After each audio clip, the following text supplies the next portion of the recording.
கதைப்போமா with லீசாரா. இந்த வீடியோவில் தம்ம பதத்தோட அடுத்த பகுதிகளை பார்க்கலாம். ரா லீசாரா. தண்டித்தல். தண்டனைக்கு நடுங்குவர் அனைவரும், அஞ்சுவர் மரணத்திற்கு. தன்னை போல் பிறரை எண்ணி துன்புறுத்தவும் வேண்டாம், அதற்கு காரணமாகவும் வேண்டாம். தண்டனைக்கு நடுங்குவர் அனைவரும். உவப்பானது உயிர் வாழ்வது அனைவருக்கும். தன்னை போல் பிறரை எண்ணி துன்புறுத்தவும் வேண்டாம், அதற்கு காரணமாகவும் வேண்டாம். பிறருக்கு துன்பம் செய்வதில் இன்பம் காண்பவர் இன்பம் விரும்பினாலும் அதை அடைய முடியாதவர். பிறருக்கு தீமை செய்யாமல் இன்பத்தை விரும்புபவர் அதை கண்டடைவர். யாரிடமும் வேண்டாம் கடின வார்த்தைகள், அவை எதிர்க்கப்படும். கெடுநோக்குடை பேச்சு துக்கம் மூலம் பழிவாங்கப்படுவீர்கள். மேலும் ஒளி அதிர்வுறாத உடைந்த கண்டாமணி என அமைதியாயிரு, நிப்பணத்தை உணரலாம் வன்மம் ஏதுமற்றினி. கோலினை கொண்டு புல்லுள்ள இடங்களில் பசுக்களை மடக்கும் மெய்ப்பனை போல் முதுமையும் மரணமும் மனிதரை துரத்துகின்றன. தீச்செயல் செய்யும் அறிவிலி அதை உணர்வதில்லை. தீயில் எரிவதைப் போல் தீச்செயலால் அவர் துன்புறுவார் என்பதை. எளிய மனிதர் தன்னை தம் ஆயுதங்களால் துன்புறுத்துபவர் 10 துயர்களில் ஏதேனும் ஒன்றடைவார். கடுமையான வலி, பேரிடர், காயம், தீரா நோய், நினைவிழத்தல், குற்றச்சாட்டு, உறவினரை இழத்தல், சொத்துக்கள் அழிதல், தீப்பற்றுதல், நரகத்தில் உழறுதல். உடைகளற்று நிர்வாணமாய் அலைதலோ, சுத்திகரிக்கப்படாத சடைமுடி வைத்தலோ, துளக்கப்படாத பற்கள், சகதி பூசிய உடல், பட்டினி கிடத்தல், அழுக்கடைந்திருத்தல், சாம்பல் குளித்தல், தவம் இயற்றுதல் என்றிருத்தலோ பயனொன்றும் தருவதில்லை. சலனங்கள் மனதில் இருக்க. கவரும் அழகிய அணிகலன்கள் அணிந்தாலும் அழகிய மனம் உடையவரும் முழு தூய்மையையும் துன்புறுத்தாமையையும் கொண்டவரே துறவியாம் உண்மையாக. தீமைகளை செய்ய வெட்கப்படுபவர் எப்போது விழிப்புடன் இருப்பவர். சாட்டையடி வாங்காத நல்ல குதிரையை போன்றவர், அரிது அத்தகையவர் இவ்வுலகில். நன்கு பழக்கப்பட்ட குதிரை தூண்டுகோல் பட்டதுமே பாய்வதைப் போல நம்பிக்கை, முயற்சி, ஓர்மை, உண்மையறிதல், நன்னடத்தை, மனவெழிப்பு இவை இருப்பின் துயர் பாய்ந்தோடும்.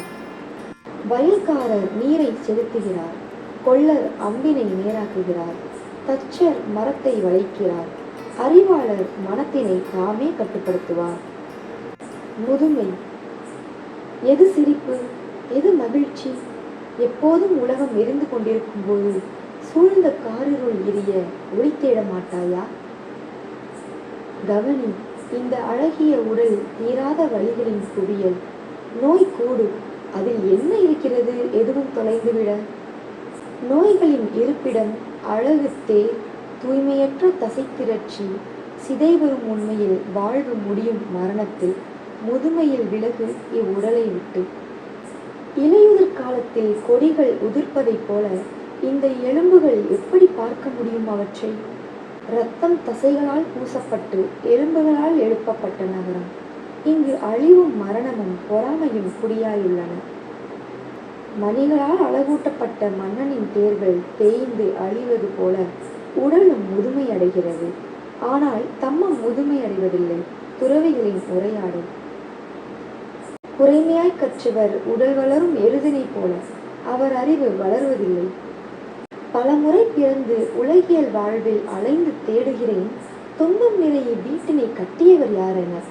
மிகு துயரது மீண்டும் மீண்டும் பிறப்பது. ஓ வீட்டினை கட்டுபவரே, உன் கலைகளை அறிந்தோம். தூண்கள் உடைந்து கூரைகள் சரிந்து கண்டுகொண்டது எங்கள் மனம். பற்றுகளின் முடிவை. இனியும் ஒரு வீடு வேண்டாம், கட்டாது. தூய வாழ்வினை வாழாதார் இளமையில் செல்வம் தேடாதார். மீனற்ற குளத்தில் வாட்டமுற்று வதங்கி காத்திருக்கும் கொக்கு. தூய வாழ்வினை வாழாதார் இளமையில் செல்வம் தேடாதார். கட்டவிழ்ந்த வில்லினை போல் பெருமூச்சு விடுவார் காலம் கடந்த பின். தன்னை நேசிக்கும் ஒருவர் தன்னை காப்பார். தானே விழிப்புடன் இருந்து தன்னை காப்பவரே அறிவாளர். முழுமையாய் ஒன்றில் நிறைவடைக, அடுத்தவர்க்கு வழி கூற அத்தகு அறிவாளரை பிறரால் புறக்கணிக்கப்படார். போதிக்கும் ஒருவர் முதலில் அதன்படி நடக்க வேண்டும். தன்னை கட்டுப்படுத்திய பிறகே பிறரை கட்டுப்படுத்த முடியும். இல்லை என்றால் அது மிகவும் கடினம். அவரே அவருக்கு பாதுகாப்பு. வேறு ஒருவரால் ஆகாது. தன்னை கட்டுப்படுத்திய ஒருவரே பெறுதற்கரிய பாதுகாப்படைவர். தீமை அவரில் தோன்றி அவரால் செய்யப்பட்டு அவரையே அழிக்கிறது வைரத்தைப் போல. சால்மரத்தில் கொடி படருவதைப் போலவே தீயவர் தங்களுக்கே தீங்கிழைத்துக் கொள்கின்றனர், எதிரிகள் இழைப்பதைப் போலவே. செய்வது எளிது பயனற்ற தீச்செயல், செய்வது அரிது பயனுடைய நற்செயல் ஒருவருக்கு. தன்னையே அழித்துக் கொள்ளும் மூங்கில் பழங்களை ஒத்தவர் அறவோரின் போதனைகளை புறக்கணிக்கும் தவறான பார்வையுடைய அறிவிலிகள். அவரே அவருக்கு தீங்கிழைப்பார், அவரே அவரை வெறுத்திடுவார், அவரே தீங்குகள் செய்யாதிருப்பார், அவரே அவரை தூய்மையாக்குவார். அவரை புறத்தே அழுக்கும் தீமையும் அவரை தூய்மையாக்க இன்னொருவரால் ஆகாதே. எத்தகையவருக்காகவும் உன் தம்மத்தை இழக்காதே. உன் தம்மம் அடைய நீயேதான் பொறுப்பு. அதற்குள் வழிகாட்ட நீ யார்? உலகம் தீமையின் வாழ்வினை பின்பற்ற தேவையில்லை. விழிப்பு இன்றி இருத்தல் வேண்டாம். தவறான நோக்கம். உலக பூர்வத்தை மதிப்பிடாதே. விழிப்புடன் இருந்து நியாயமாய் வாழ முயற்சி செய்தல் வேண்டும். அவரே இம்மையில் எப்போதும் மகிழ்ந்திருப்பார். தவறற்று சரியாய் நடத்தலே இம்மையில் எப்போதும் மகிழ்ச்சி. ஒரு குமிழியை காண்பது காணல் நீரை பார்ப்பது அவற்றை போல உலகினை பார்த்தால் படாது அவர் மேல் மரண கடவுளின் பார்வை. வாருங்கள், பற்றி கொள்ளுங்கள் உலகினை. அணிகலன்களால் அலங்கரிக்கப்பட்ட மன்னனின் தேர் போன்றது. அறவோர்க்கு அது பற்றற்றது. விழிப்பாய் இருப்பவர் இன்றும் விழிப்பாயிருந்து தன்னை தூய்மையாக்குவார். மேக கூட்டத்திலிருந்து விடுபட்ட நிலாவென ஒளி வீசுவார். நற்செயல் தீமைகளிலிருந்து விலகுதல் என்றிருப்பவரை ஒளிர்வார். மேகங்களிலிருந்து விடுபட்ட நிலவென. உலகம் இருள், ஒளி பெற்ற சிலரே நற்பார்வை புரிவார். வலையில் இருந்து சில பறவைகள் மட்டுமே தப்புகின்றன. சிலர்தான் உயிர் உற்று மகிழ்கின்றனர். பறவைகள் பறக்கின்றன பகலவனை நோக்கி. அறிவர்கள் மாறனோடும் ஆசையோடும் போரிட்டு உலகினை அகல்கின்றனர். பொய் உரைப்பவரால் செய்ய முடியாத தீமை என்றொன்றில்லை. அவர்கள் உண்மைக்கு எதிரானவர்கள், உயர்வுறுதலிலிருந்து வேறுபட்டவர்கள். வானுலக உண்மைகளை நோக்கி செல்வதில்லை பேராசைக்காரர். விடுதலையை போற்றுவதில்லை அறிவிலார். கொடுப்பதில் உவந்து மகிழ்ச்சியில் திளைப்பர் அறிவர். நிரந்தர மகிழ்ச்சி, வீடு பேரடைதல், கடவுள் தன்மை இவற்றை விட மேன்மையானது நிப்பானத்தை அடைவது. புத்தர் அவரின் வெற்றி தோல்வி அடைந்ததில்லை. அவரிடம் தோற்றவை பின்பற்றுகின்றன அவரை. மிகு உயர்வடைந்த புத்தரை எவ்வழியில் கண்டடைவாய்?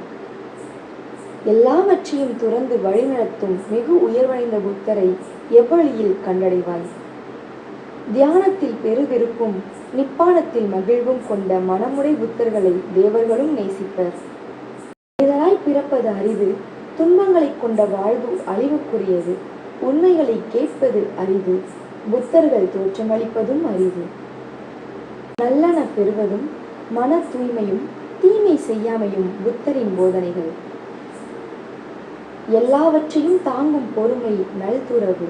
நிப்பானம் என்பது உயர்வுறுதல். புத்தர்கள் கூறுகின்றனர், பிறரை துன்புறுத்துபவர் துறவி அல்ல, பிறரை துன்புறுத்துபவர் சமணரும் அல்ல. நோகடிக்கும் சொற்கள் பேசாமை, தம்ம கொள்கையின்படி கட்டுப்பாடு, அளவான உணவு, தியானம் இவையே புத்தரின் போதனை. பொற்காசுகள் பொழிவதால் புலனின்பத்தை அடையலாகாது. சிற்றின்பம் பெருந்துன்பம், அதை உணர்ந்தவர் சொர்க்க சுகங்களையும் காணார். பற்றறுப்பதிலே இன்பம் காண்பர் உயர்வுற்ற புத்தரின் சீடர். ஆபத்துகள் அச்சுறுத்துகையில் மலைகள், காடுகள், சோலைகள், மரங்கள், திருவிடங்களில் தஞ்சமடைவர். அவை அவ்வளவு சிறந்த பாதுகாப்பானவை இல்லை. துக்கங்களிலிருந்து விடுபடாதவர்க்கு இவை தஞ்சமும் இல்லை. எவர் தஞ்சமாய் புத்தரை தம்மத்தை சங்கத்தை அடைகிறாரோ அவர் 4 உண்மைகளையும் உணர்கிறார். துக்கம், துக்கம் மூலம், துக்க நிவாரணம், துக்கம் தீர்க்கும் என் வழியையும் கற்பர். இதுவே உண்மை தஞ்சம். பாதுகாப்பானது, உயர்வானது, துன்பங்களிலிருந்து வேறறுப்பது. பெருஞானம் கொண்ட மனிதரை காண்பதறிது. அவர் எல்லா இடங்களிலும் பிறப்பதில்லை. அவர் பிறக்கும் குடும்பம் மும்மடங்கு மகிழும். புத்தர்கள் பிறப்பது மகிழ்ச்சி, மேனிலை அடைந்த தம்பத்தை போதிப்பது மகிழ்ச்சி, சங்கத்தின் ஒற்றுமை மகிழ்ச்சி, சங்கத்தில் சேர்ந்தவரின் மேன்மைகள் மகிழ்ச்சி. தம்மத்திற்கான தடைகளை தகர்த்து புலம்பல்களிலிருந்து விடுபட்டவர்கள், ஆசை நெருப்பை அணைத்தவர்கள். அச்சமற்றவர்களாகிய புத்தரையோ அவரது சீடரையோ வணங்குபவரின் இன்பத்தை அளவிட முடியாது யாராலும்.